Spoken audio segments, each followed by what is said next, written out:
Hello, my name is Samer Buna, and this is Learning React JS, the video course by Pact Publishing.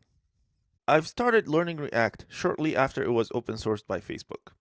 I came to React with an experience in other JavaScript frameworks and libraries and never looked back after learning React. I've built many applications in React, some of which are in production serving thousands of users, and I've never been more satisfied with the overall experience that I get with React. I taught React to many students over the past 2 years, both online and offline, and I even wrote a book about it.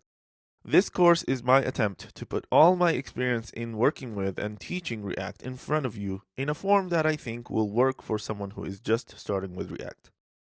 I blog regularly about React and other topics on edgecoders.com, and if you're interested to see more of what I do, see the website for a full list. This course starts by introducing the powerful design concepts behind the ReactJS library, the reasoning behind them, the way React implements these concepts, and the value of having a virtual DOM.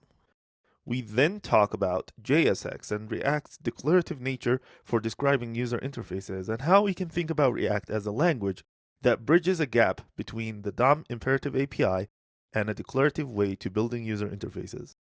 We'll then see how to define React components and the benefits of using them and how to use JSX and render methods. After that, we'll see how to read and update the state of a React component, where to place the state, how to share it, and how to give children components access to the state of their parents. To work with user input, we'll learn about React's event system, how we can still access DOM nodes directly, and we'll learn about React's controlled components for reading user input.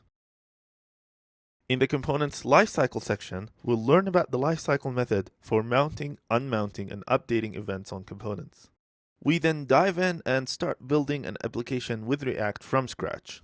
I'll first define the application specs and see how we can use presentational components to start describing the user interface.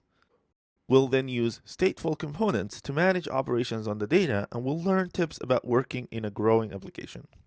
We'll also see how to work with a remote API backend built with Express and Node.js. The last section will be an introduction to Redux, where we'll cover the basics of Redux stores, reducers, actions, and middlewares. By the end of this course, you should have a good understanding of everything you need to build a front-end application with React.js. In this course, I don't assume any previous knowledge in React, but you do need basic knowledge of JavaScript itself to be able to get the most value out of this course. I'll also be assuming that you're comfortable with HTML as well. Throughout your learning experience in this course, feel free to ping me on Twitter with questions or comments. I also actively answer questions on Quora if you use it. Just request my answer there and I'll try to respond.